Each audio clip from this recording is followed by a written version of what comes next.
and welcome to the Chamber Town Hall Show. I'm Jonathan Van Bilson, and our guest today is Mark Berney, Fire Chief and Director of Fire and Emergency Services for Skug. Before we begin, I wanted to ask Michael Phillip, who's the chair of the Skug Chamber of Commerce, to say a few words. Michael, how are you today? Thanks, John. I'm doing well today, thanks. And hello, everyone, and thank you for joining us for today's program. At the Chamber of Commerce here in Skug, we provide our members with support and knowledge sharing, including information regarding the emergency grants and loans available for businesses. And we continue to assist and support all of our members. We work throughout the year to put on many events for our business community and the residents of Skug, and this series of virtual updates are very informative. We appreciate the support of our members and township, as well as the regional and provincial governments. I'd like to thank today's sponsors, two outstanding local businesses, Voss, your independent grocer, and PP Print and Digital Services. Now, looking forward to hearing from Mark, I'll turn it back to you, Jonathan. Thank you very much, Michael. Our guest today, as I mentioned, is Fire Chief Mark Berney. Now, Mark is the son of a policeman. He grew up in Ajax, lived in the southern Durham region. And Mark, I wanted to welcome you to the show. Really glad you were able to make it today. Thank you, Jonathan. It's really good to be here and good to be in front of the chamber again. It's been a while. So I have a whole lot of questions, mostly centered around fire prevention in the business community. I have a couple of questions I wanted to start today's show with, though. Did you always want to be a fireman? Like when you were 5 years old, did you have a red helmet and a little red truck? No, actually, Jonathan, I grew up in a uniformed family, but it was a policing family. And uncle, great uncle, and my father were all police officers. And other than my passion for ice, I truly believed I was destined to wear a police officer's uniform in my professional life. And it wasn't until actually a good friend of mine said, "Hey, they're looking for volunteers in Bowmanville." I lived in Bowmanville then, and we were in our mid-20s. And he goes, "Let's go sign up." So we signed up. I got in and he didn't, and the rest is history. I know you were really big into hockey and probably still are. I wanted to find out how you got a gig driving a Zamboni. Oh, actually, that's a great question, and it actually goes back to the days of when Newcastle Village Arena, back in the late '70s, was destined to be demolished and inherently replaced through Ontario grant program. And it was all as a result of structural issues. And when that period of time when the arena was closed down and a new one was being built, our tractor / Zamboni was available, obviously. And at that time, the arena in Bowmanville, the old Memorial Arena at the bottom of Temperance, their Zamboni broke down. So they went looking for one, obviously with the connection of my dad and his connections in building the new arena. They called on me and a good friend, Mike Wade, to come to Bowmanville Arena and drive the tractor because the professionals there didn't have much knowledge in tractors. They were more Zamboni people. So, yeah, we took on the challenge. We drove the tractor for as long as it took for the old Zamboni to be repaired and satisfied the needs of the town of Bowmanville back then. And that's where I guess I truly built my passion for not only being in and with people, but being in the arena environment. So I assume that on your off hours when you're not working as fire chief, you drive the Zamboni here at the Skug Arena. Is that true? Well, no, I haven't challenged staff on that one yet, but I did have an agreement with an old colleague in Bowmanville. Whenever a new machine came into town, we could go in off hours and give it a test drive, and I quite enjoyed it. That sounds like a lot of fun. That would be fun. I would love to do that. So let's talk a little bit about the fire department in Skug. Maybe we could start by you giving us an overview of how many firefighters there are, the number of stations, and so forth. Yeah, sure. Yeah. So Skug Fire Department, by definition, is a volunteer department. Although up here in Ontario, we would consider ourselves a composite because we have both career firefighters and volunteer firefighters. The main thrust of our response is our volunteer firefighters. We have between 60 and 65 volunteers on a regular basis, divided between two stations, the one station in Port Perry and the other in Caesarea. Our career side, we have 4 career firefighters who all have key responsibilities to the operation of the department. They work from the Port Perry Fire Station and include a training officer, fire prevention officer, our duty captain, and also a maintenance technician. And I like the analogy of, when we have an emergency, it's all hands on deck. So regardless of what I do or what they do, or our volunteers and what they're doing during the day, it's all hands on deck when emergency is called, and we all chip in and combat whatever's put up against us. So, if I understand the volunteer system correctly, there are folks who have the green lights on the cars on their personal vehicles. And I think there's a lot of misunderstanding from the general public with that. I've seen those green lights flashing from time to time, but not sure that everyone gets out of the way. Are there rules or any sort of things that the public should do when they see those green lights on cars? Yeah, great question, Jonathan. A green light in the dash of a volunteer firefighter is really, it's a form of letting the public know that, your volunteer firefighter is responding to an emergency. It gives that individual no privileges through the Highway Traffic Act.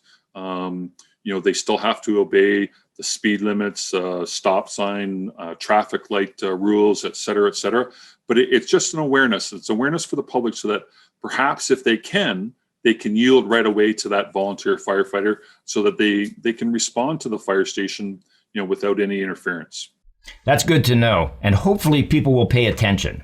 So to volunteer people, the way it works to my understanding is, so let's say there's an incident in Lake Skugog, a boat capsizes or a snowmobile goes through the ice. The call goes out, and do all the volunteers respond? Because if you have over 60 or so people coming to the scene at one time, that's a lot of people. Yeah, that's a great question, Jonathan. We have 60 volunteers because, our volunteers are everyday people. They're members of your chamber. They're business people that are self-employed from home, or they work out of town. So we have those 60 volunteers so that we can ensure that when we need, whether it be a group of 5 or a group of 10 from both halls, that we have the numbers to respond to the emergency and fill the apparatus and rescue equipment, in your example, that is required for the incident. So given your Lake Skugog example, we would respond both stations. Both stations are equipped with different types of marine rescue equipment that allow us not only to be in the open water, but also be close to shore to perform the, as is expected, given the scenario. And again, when people report incidents, and we'll continue with Lake Skugog, they could be visitors from upstream, if I may, that aren't necessarily familiar with exactly where they are on Lake Skugog. And our call takers will do the best to pinpoint where the incident is, but by giving a response from both stations to Lake Skugog, it gives us a better chance to engage with the incident quicker versus later. I know Skugog is a gigantic township and must be difficult to manage. I live on the far western outskirts, so my concern is how fast do you respond to calls? Do you actually keep numbers on that, or is that something that you don't track? Yes, it is something we track, and I can tell you, Jonathan, that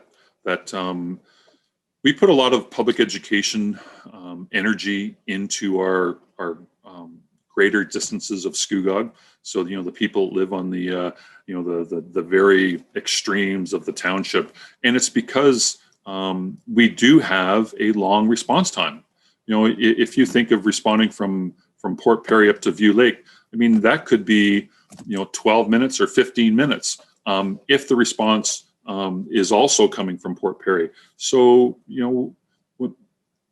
we put again a very big focus on prevention in those extremities of Skugog, and it's for that reason of the long response time.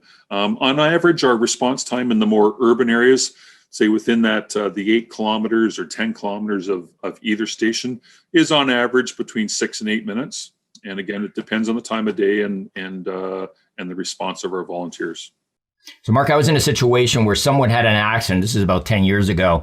And I called 911, and the fire department was there within 2 minutes. I was amazed how quickly that happened.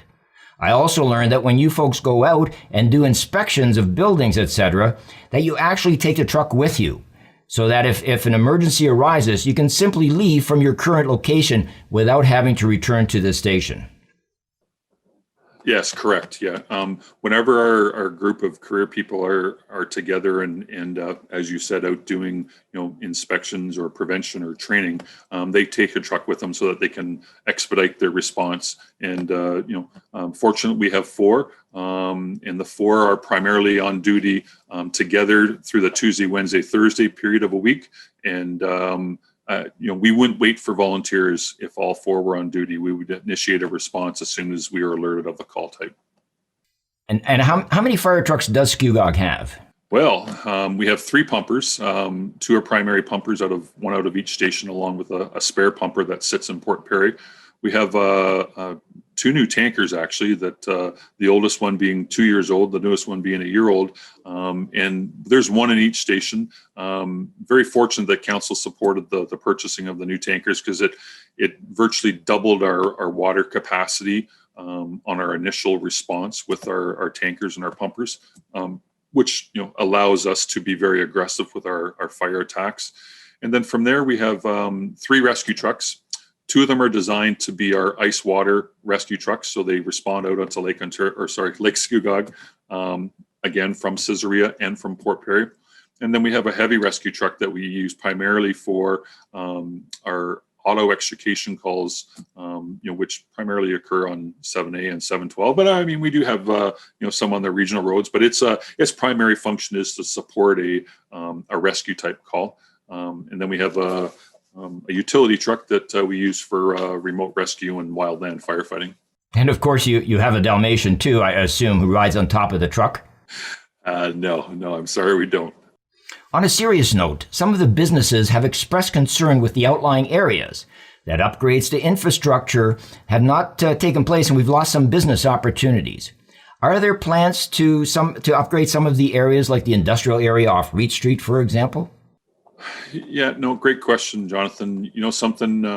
Development staff under Kevin Heritage is always looking to work with the region and develop the lands so that industry can take advantage of the resources they need to move in and set up shop in the township, and obviously allow the township and the residents to reap the benefits of such. And one example is water has been supplied across Line 6 now, and that wasn't there before. And I can tell you, as a result of that, as that industrial area continues to grow, so will the expansion of water services off that pipe. And that in itself is good news, not only for the business, but also for fire protection. And that these businesses, when they build their buildings, can establish fire protection systems within the building that should an unfortunate fire happen within the building, then they have the extinguishing means there. So good news on that front. And like I said, through Kevin Heritage and the development staff, they're always looking to expand on those types of resources for our industry and our industrial area.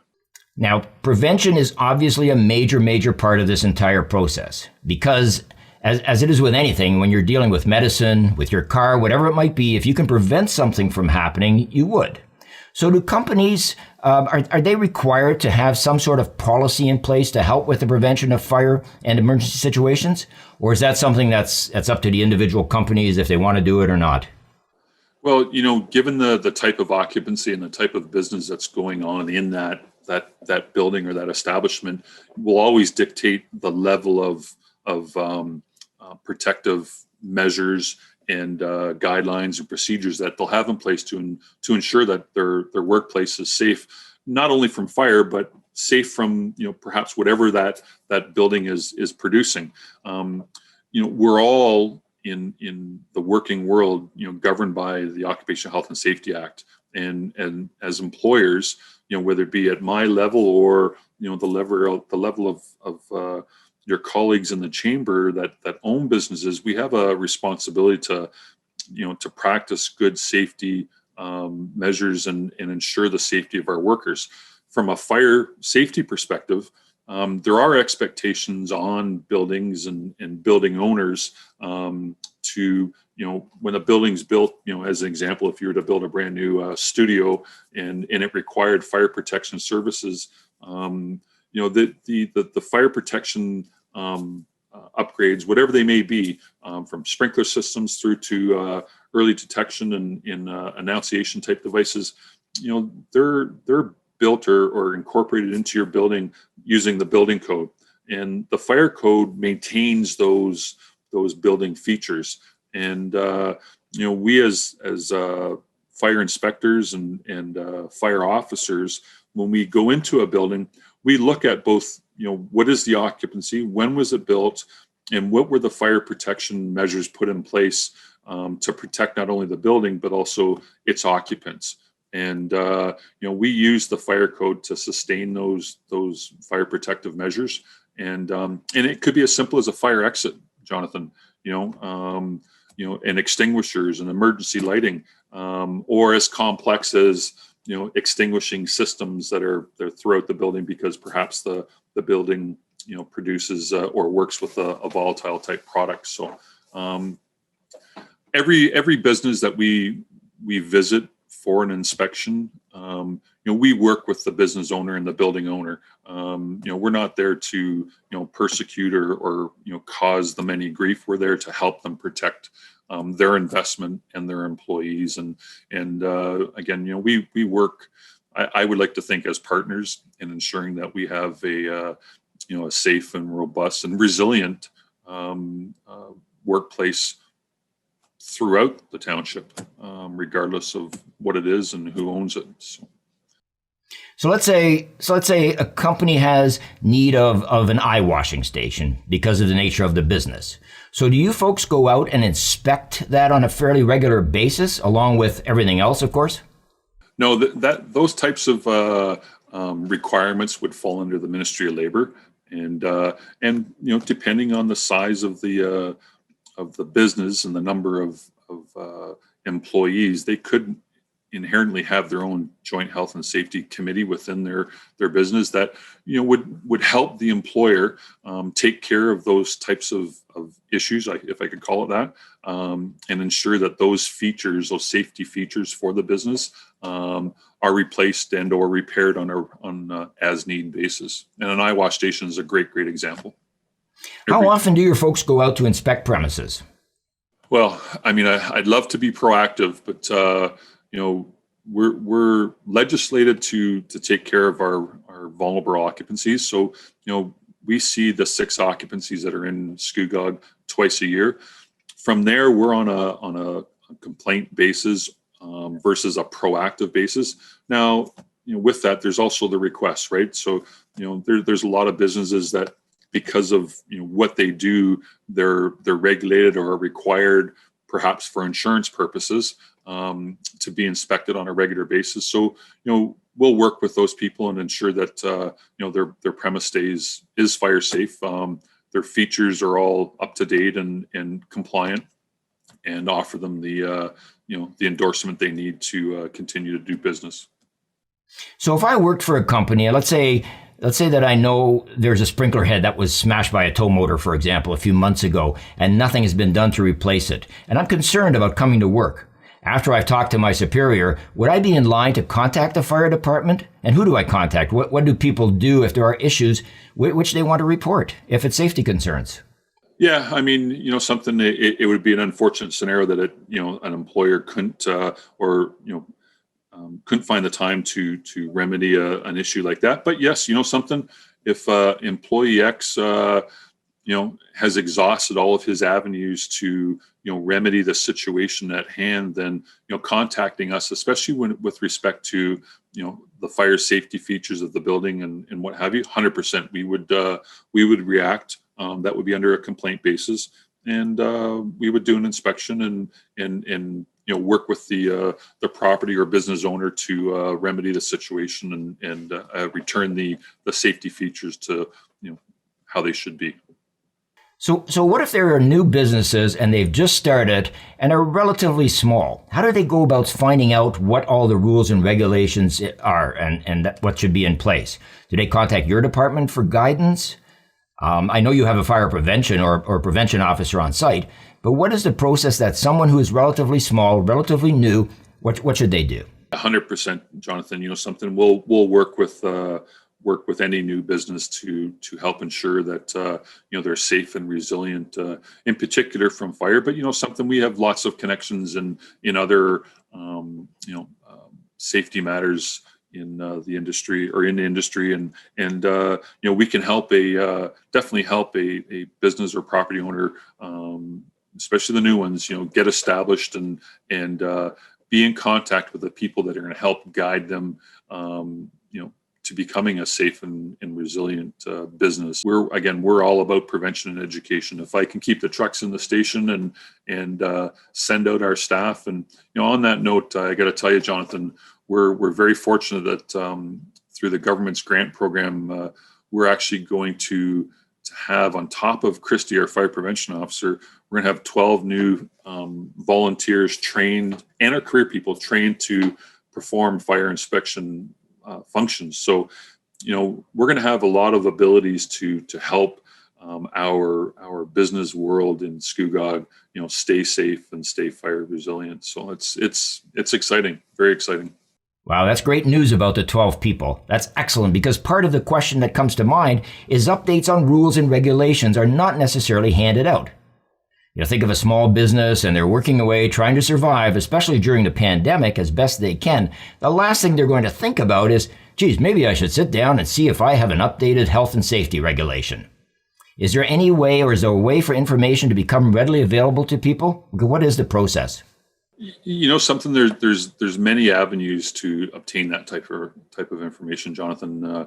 I can tell you, in the corporation of the Township of Skugog, I'm a co-chair along with a worker co-chair of our Joint Health and Safety Committee, and the Ministry of Labor is very, very diligent in providing Joint Health and Safety Committees and anybody that signs up, via email, to receive updates and news bulletins and different bits of information that help us all, sustain a safe workplace. Again, whether it be the township or, your photo studio or business XYZ. And again, my staff are very fluent in that type of stuff. And should we be, in your company and providing you with, a fire safety inspection or something like that, and a question, like that comes up, we'd be more than willing to help not only, get you pointed in the right direction, but get you in contact with the people at the other end that will help our businesses throughout Skugog. I assume also from an employer's perspective, if they don't follow the rules and there's an issue, they would have major insurance liabilities too, correct? Yeah, the alternative is the risk and liability, Jonathan. Not only with perhaps the loss of business, but also the injury and the risk that comes to with an employee becoming injured. Right. That can be substantial. So the fire prevention officer. Sorry, what is Christy's exact title? Fire prevention officer. Fire prevention officer. So her role would be primarily what? Her role primarily is fire prevention in inspections of occupancies and public education. And, again, we put a lot of weight in public education. It's unfortunate, but, it isn't something that's instilled in us when we're in our grade schools and what have you.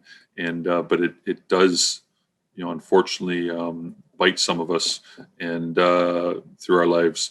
And so we put a lot of focus in fire prevention. I consider myself in our department and our township very fortunate to have secured Christy, who is not only a communication major, but very, very keen on the public education. What about people who, especially during the pandemic, a lot of people are doing home-based businesses. And it's great if you have a huge company with many employees, and I understand you have to have sprinklers, you have to have emergency exits and so forth. But if I'm running a small business out of my house, do I fall under the same jurisdiction as any other business? Yes, actually, Jonathan, the business aside, our residential occupancies with respect to fire and fire injury is our greatest risk, not only in Skugog, but across the province of Ontario. So, for that person or persons that are running a business from their home, we'd be more than happy to be there and provide you with some fire safety knowledge, not only for the business side but also for the residential side of your home, so that again you can be alerted quickly and escape safely should the unfortunate of a fire occur in your home. And we would encourage anybody to contact us. We are again, residential fire issues are our greatest risk, and tackling them head on. We're all about that, 100%. I know one of the questions on everybody's mind is rooftop campout. When are we going to see you folks back on the roofs of buildings in Port Perry? The volunteers, led by firefighter Macaulay, are very big on doing that on the May long weekends annually. And the money they have raised for MD is I'm shocked by it. And I hope this May coming that you'll once again see them on top of the roofs doing their camp out and raising the very much needed funds to support the cause of beating MD. And it's been 2 years since we've been on that roof, and again, I look forward to it, and I'm hoping this May you'll see the volunteers back up on top of the roof doing their thing. Well, we certainly look forward to that. I know you folks do a lot of worthwhile things for the community. The past year and a half must have been difficult on your department as well as everyone else. COVID has certainly not been a fun experience for any organization. I have about 30 seconds left, Mark. How did it affect your organization? Well, I could put it real quick to you, Jonathan. I haven't been personally in front of my staff in 18 months. And, we've had to take it to the extreme that we're together because we have to be. So the emergency response, the fire investigation, we've really limited our exposure to each other so that we can preserve our service, and not only keep ourselves safe, but keep our families safe. And, because it would take one infection to perhaps take a whole station down. And then, as a community, we're in trouble. So, we've taken our fire inspections virtually. We've taken our training and professional development of our staff virtually. And it's only been in the last few months that we've really opened the door a little bit and begun to return to somewhat of a normality in smaller groups, albeit, versus the whole station to getting together to train. We're in smaller groups training, but it's been very small steps, and I hope with what we're up against right now is quickly squashed so that we continue that progression of returning back to the service that we want to be, not only for the community but for ourselves, because it's important for us to be together with each other. We can only hope that it happens sooner rather than later. Mark, thank you so much for being part of our show today. I know what you folks do is appreciated by everyone.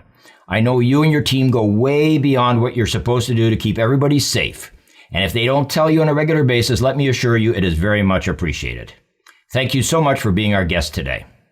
It was my pleasure, Jonathan. Thank you for having me, and stay safe and stay healthy and keep that apple green. I wanted to again thank Mark Berney for joining us today and sharing his information, which was very informative. I'd also like to thank our sponsors, Voss, your independent grocer, and PP Print and Digital Services for their support of today's show. I'm Jonathan Van Bilsen, and on behalf of the Skugog Chamber of Commerce, thank you very much for joining us today.